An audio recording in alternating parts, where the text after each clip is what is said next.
everyone. So this is, in the speaker world, this is the death slot, right after lunch. So I'm going to count on, I'll try to be as exciting as I can. You have to promise you're not going to fall asleep. Do I have that? All right, that's good. So look, it's great to be here today. I've spent many, many, many years coming to India, and I'm always energized and really excited. And I'm really excited about just a lot of the things I've been hearing today. So I'm just going to tell you a little bit about some thoughts I've accumulated over the years. Nothing too enlightening, but I think it'll be helpful. It's clear what I'm hearing today is a really exciting time in India, right? Particularly in Bangalore, you have a lot of startups going on. You're really trying to innovate in, we saw financial, in healthcare. We're going to talk about retail. I know in consumer products. Obviously still in the mobile space. There's a lot going on here, and that's very exciting. I think you have the opportunity to be true leaders. I mean, clearly, I come from the world of Silicon Valley, and everybody thinks everything revolves around Silicon Valley, except when you leave Silicon Valley and you see so many incredible things going on. So I think you're poised to do some really, really great things, and I'm excited to be part of this. So let me tell you a little bit about where you're going to go. Being entrepreneurs, so tell me again how many people here are entrepreneurs? Okay.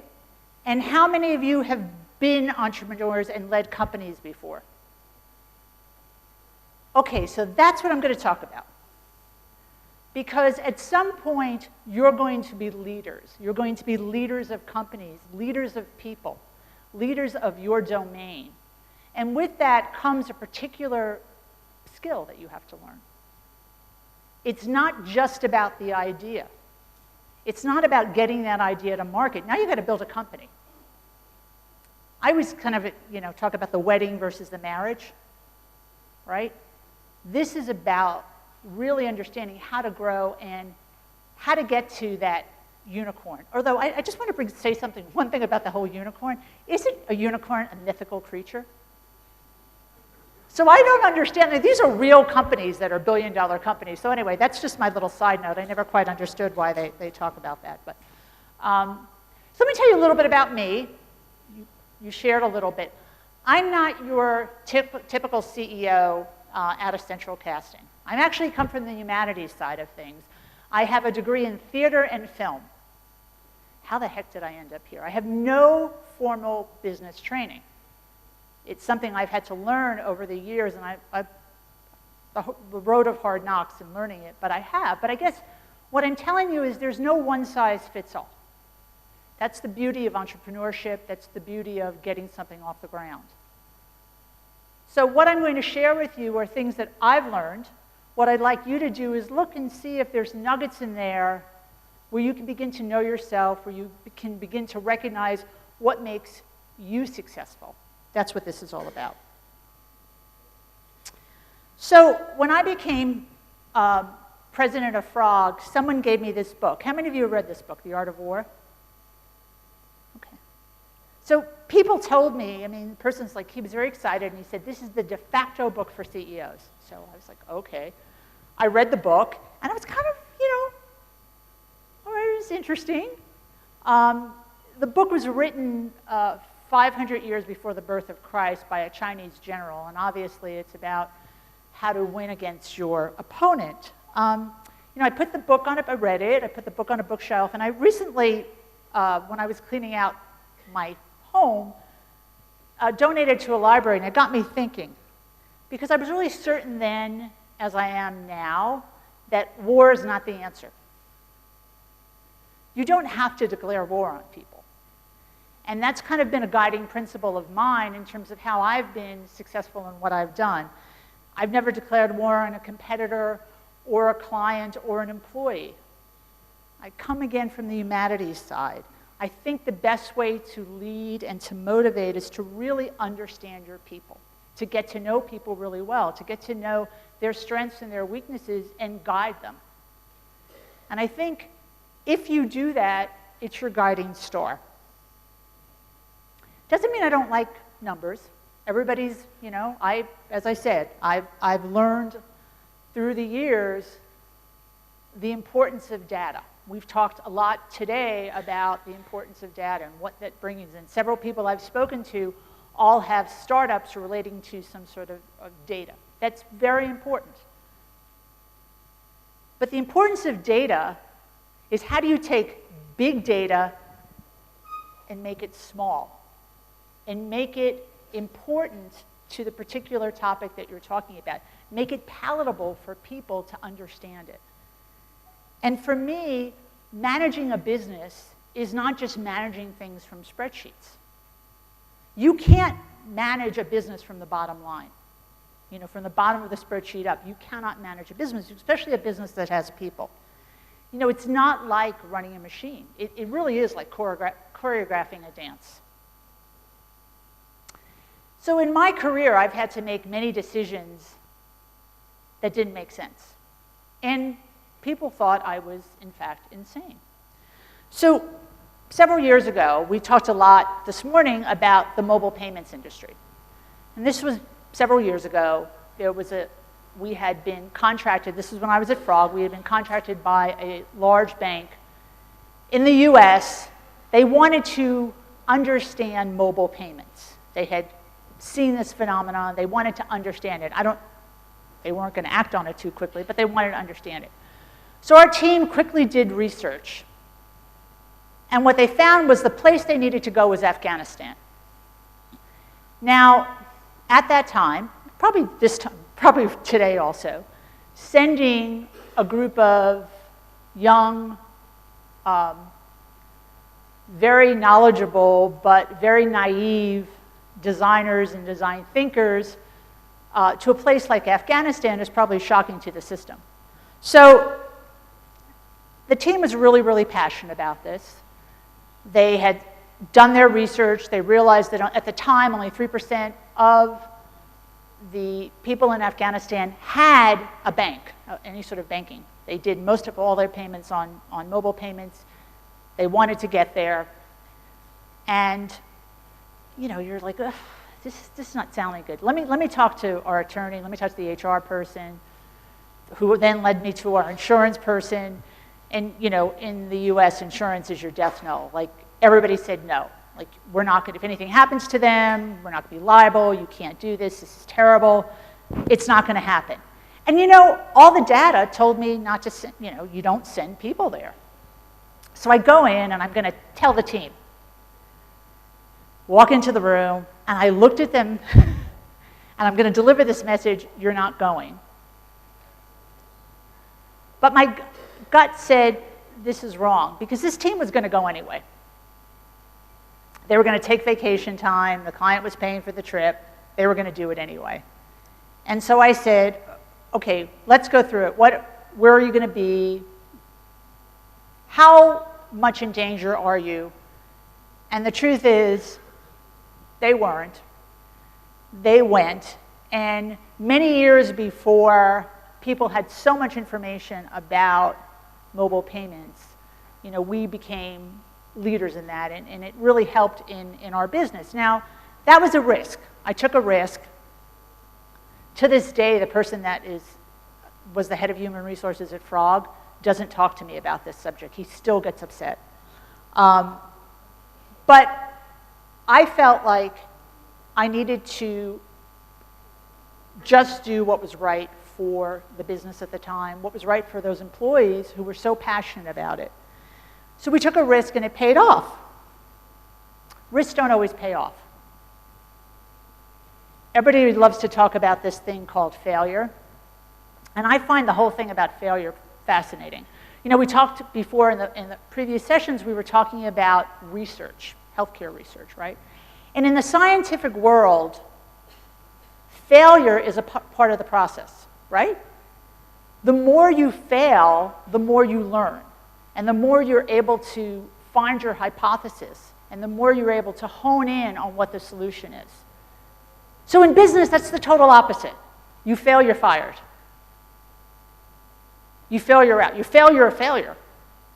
you get flogged and you get sent away. And I understand that we have things like the bottom line.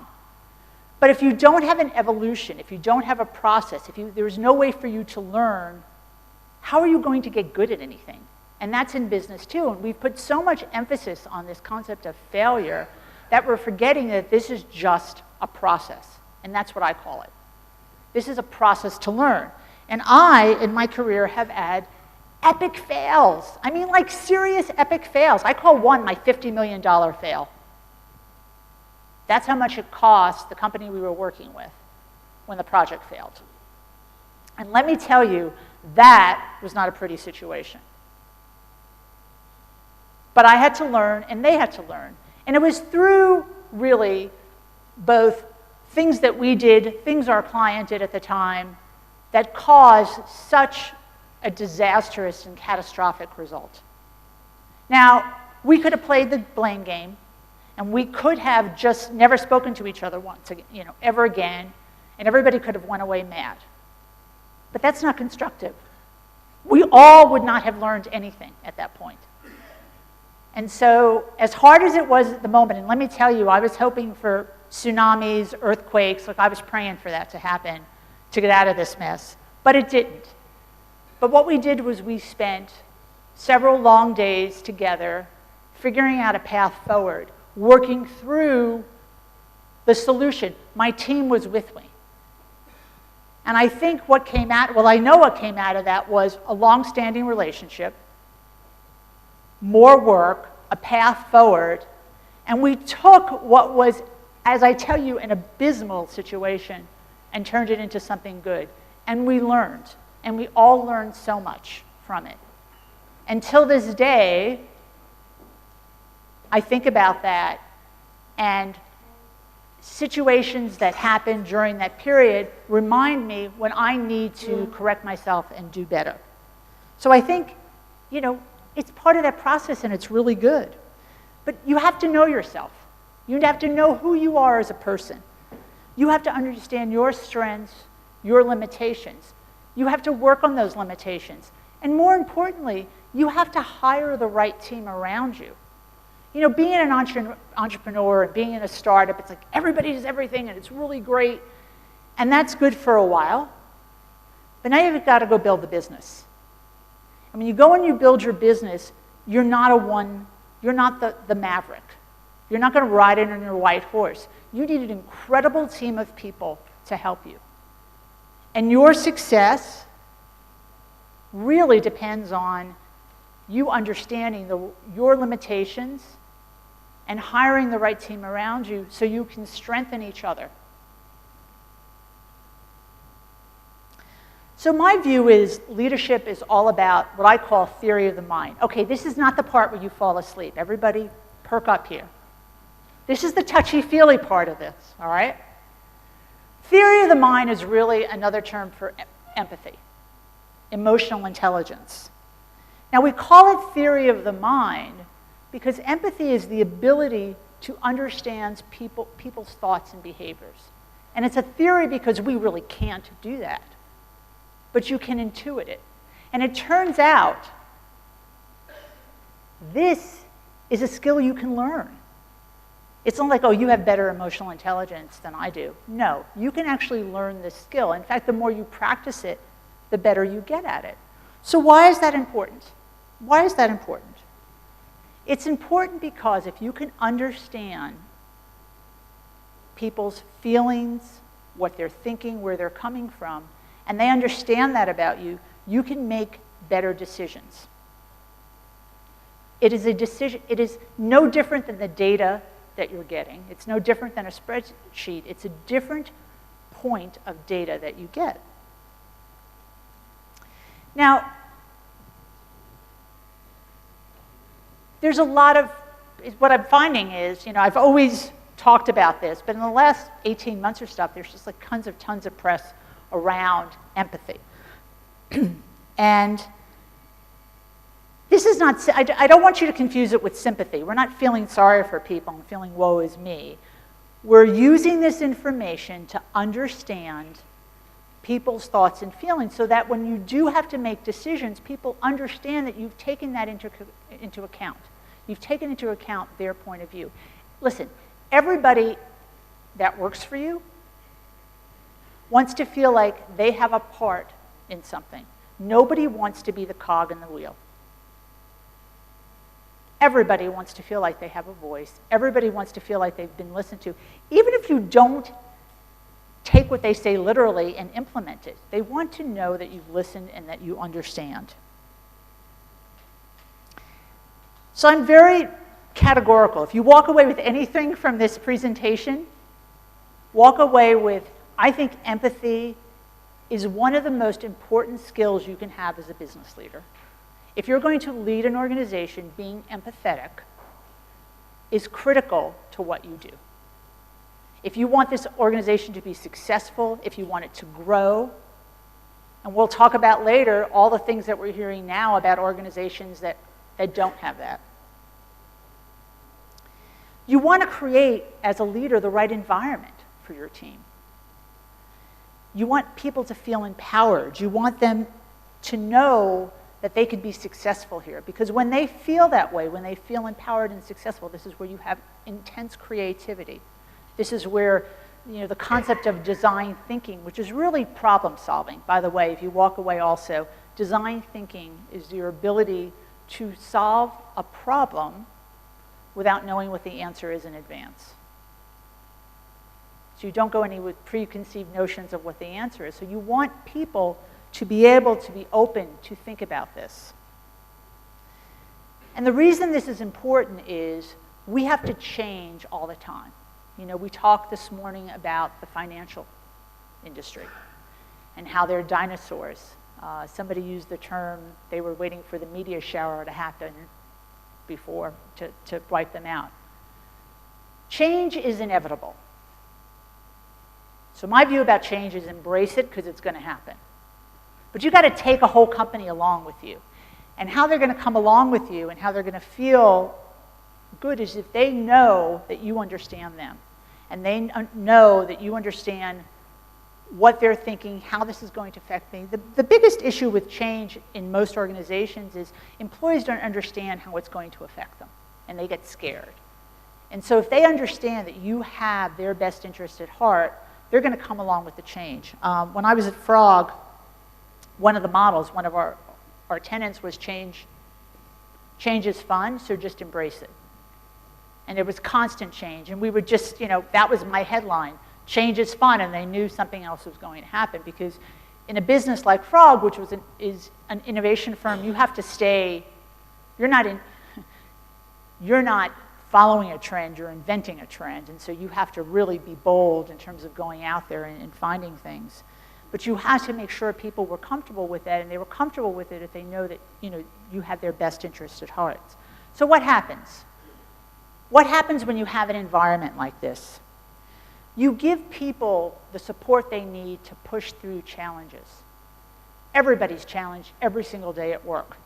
They are. And today, on the increased pressure of deadlines, increased pressure of the fact that you don't have long cycles anymore.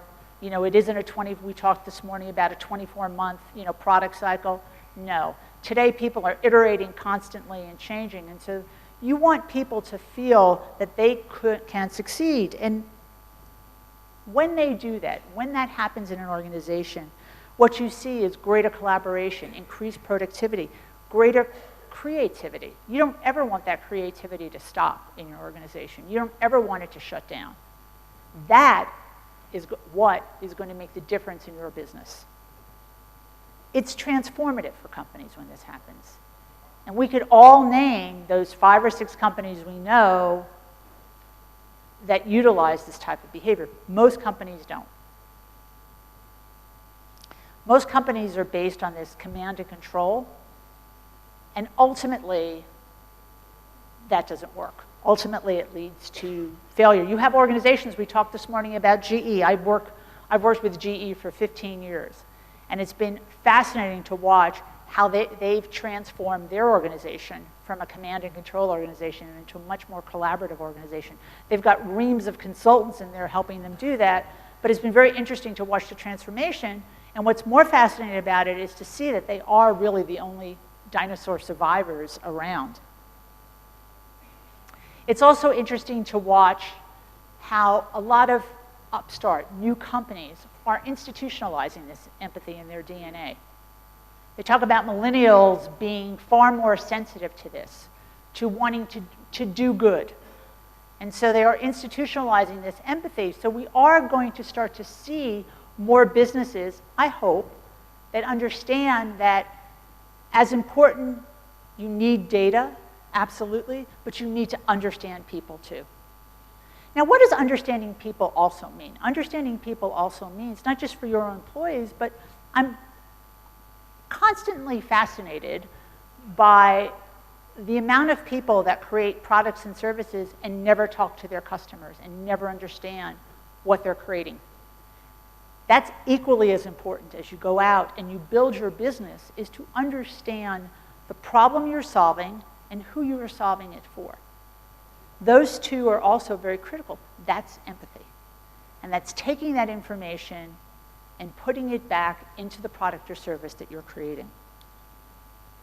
You know, I work with a lot of startups now. My new world is I get to work with all these wonderful companies. And one of the companies I work with is a company called Vita. And they've got an interesting product. What they do is they crowdsource designs for clothing all over the world, designers from all over the world. And the products are manufactured in a couple of factories. And the reason these factories are chosen is because part of the deal of Vita is taking a percentage of the profits and putting it into the education of the factory workers. So everybody's incented. What's interesting about this company is everybody's incented to win. The employees know they're creating a product with those profits, they win. People feel good about buying the product because they're giving back. And ultimately, this is an 18-month-old company that's already profitable. So, I don't know how popular House of Cards is. Has anybody seen the show House of Cards in India? Oh, it's brutal, right? I mean, this is Frank Underwood. Oh my gosh. Yeah. I think he represents many politicians around the world.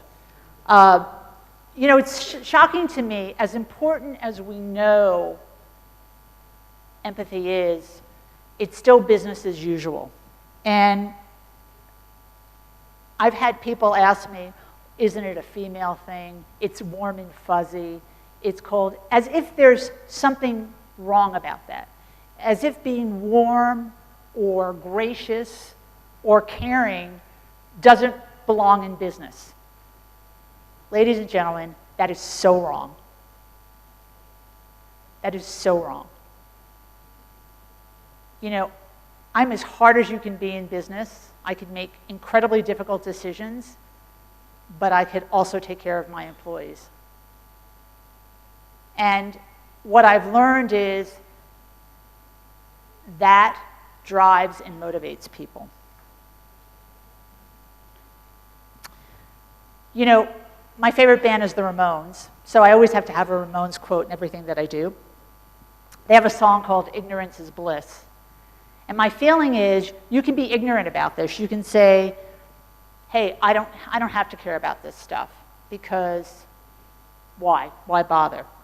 But knowledge is power, and empathy is the knowledge of what people are doing and feeling. And if you lack that, you're lacking power. And if you go back to the general and the art of war, that doesn't turn out well. So don't discard this as something that's, you know, that soft skills is something that can't help you. This could change your business. So recently, Tony Schwartz, who's a reporter for the New York Times, wrote about 3 iconic leaders. You recognize these guys, right? Steve Jobs, Jeff Bezos, and Elon Musk. And they were talking about, you know, what they had in common, and really what the whole thrust of the article was their unreasonable behavior at work. So in many people's minds, hey, this makes a lot of sense, right? They're unafraid to tell it like it is, they're real, they're driven, and they just, they see the future and they just have to get there. And that's what you need for success. Not really. I think they have succeeded. This article was probably written by Tony Schwartz about 6 weeks ago. Over the weekend, the New York Times wrote a pretty interesting article, and Diego, my apologies if you're still out there for bringing this painful subject up, but a pretty interesting article about the culture of Amazon, which caused Bezos to say, I would never work in that organization if that's what it looked like. Who knows what it is? I have never worked there. They've been a client at Frog for a lot of years, but that being said, it brings again is that people know that it's wrong, right? That's not the right way to do it. And being a bully, to me, doesn't show strength of character, it shows weakness. To quote the great philosopher Lady Gaga, there's really no difference between the bully and the victim. And she's right. She's right. So for me, why I bring this subject up, Bezos and Jobs and Musk, they're exceptions, right? They're visionary business people. Their employees follow them. They've been, incredibly successful. Could they have been more successful if they were different to employees? We don't know that. I think why I bring this up is what I hear, and I have heard this over and over and over again. Oh, so-and-so, new entrepreneur, just like Steve Jobs, just like Elon Musk, just like Jeff Bezos. And then they take on those behavior qualities. And so now you have these, 25-year-old tyrants, and you're kind of scratching your head going, no. You have an idea. You're not that person. And so they don't have the same luxury. Look, guys, entrepreneurship is not for the faint of heart. Entrepreneurs are driven, and you have to strive to bring your best selves to work every day. And I think if you treat your employees poorly, you're compensating for your deficiency as a leader. So learn how to be a better leader. Take that time. I said it before, I'll keep saying it. Qualities like empathy and compassion are not traditionally associated with strong leadership, but they're actually the very things that turn leaders into true visionaries. Okay, let's talk a little bit about the data that goes with this, because, again, getting out of the touchy-feely stuff. Georgetown recently conducted some studies, and they said that, I'm going to quote this, incivility at work significantly damages employee health, hijacks employee focus, and lowers employee creativity. In one study I found that was done of hospitals, 71% of the staff tied to disruptive and negative behavior had medical errors, and 27% of that was tied to patient deaths. In another study, participants who were intimidated by experiments performed 30 to 60% worse and came up with 40 to 50% less ideas. This is just real data. Aside from the impact on health and productivity, there's a retention problem. In today's tech industry, it's incredibly hard to find the right kind of talent.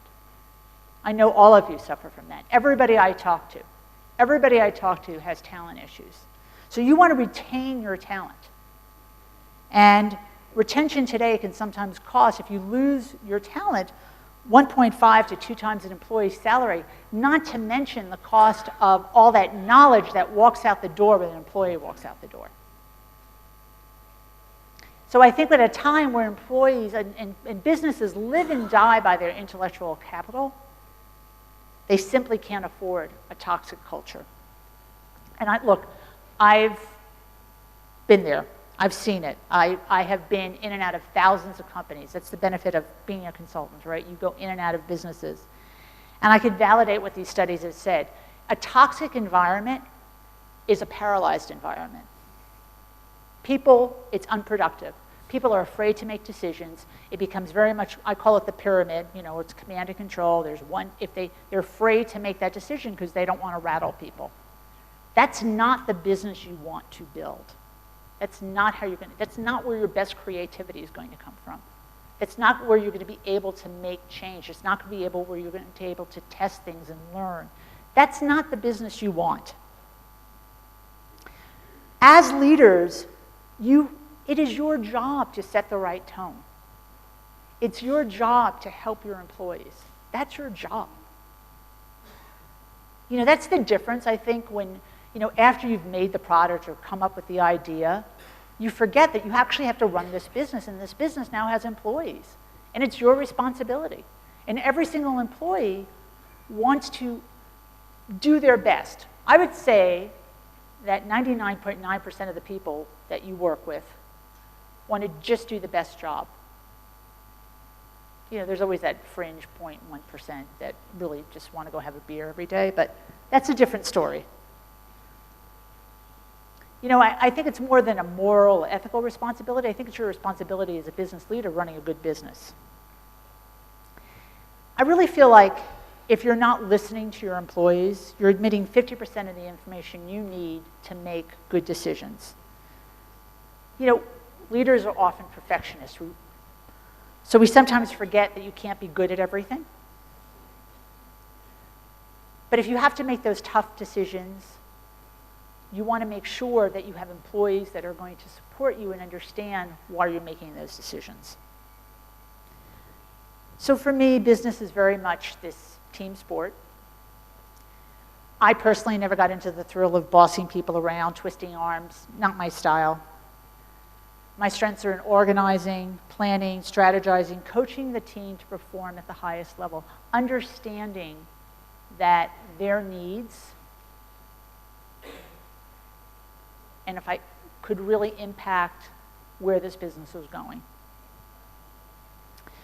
So in my estimation, you get the best out of people by inspiring them and not scaring them, leading the charge and not flogging them from behind, and comforting them when they fall short and not berating them.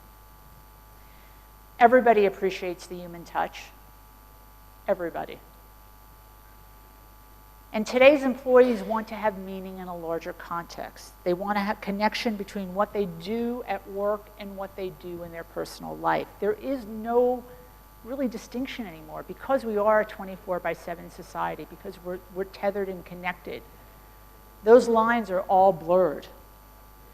Most all people want to make a difference. They want to do great things. They want to be part of this iconic vision that you're building. You can help them do that. So this is all about empathy, or it's common sense. It really all makes sense to me. And I encourage you all not to shut this down because it's the touchy-feely stuff, but pay attention. And pay attention to the people around you, because they'll be your greatest supporters and the people that will help you propel your business forward. So thank you very much.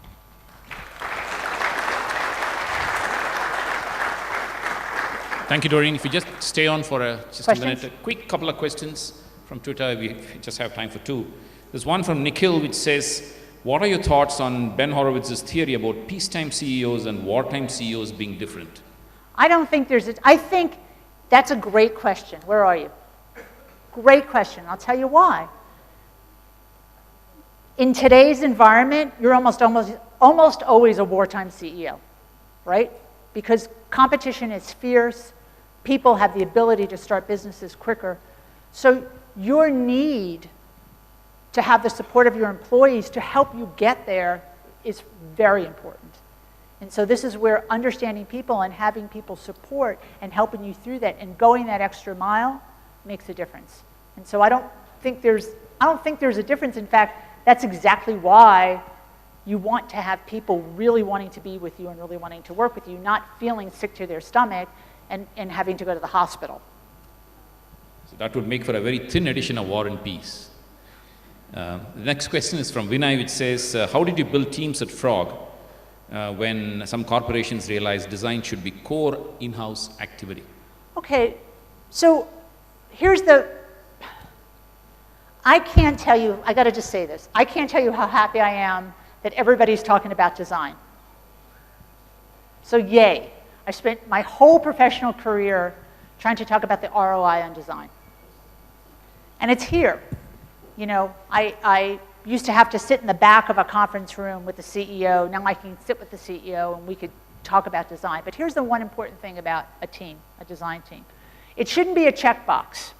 It shouldn't be, I have a bunch of designers, that's great, I have this checkbox. You have to create the environment for these people to be creative, for these people to learn, to study, to experiment. That's how you build great design. Great design is not done by, oh, hey, I have these designers, I'm going to tell them how to go paint the pig, and they're going to paint the pig. It doesn't work that way. You have to create that environment where they can thrive and fail and also be successful. Thank you, Doreen. Thank you very much. Fascinating.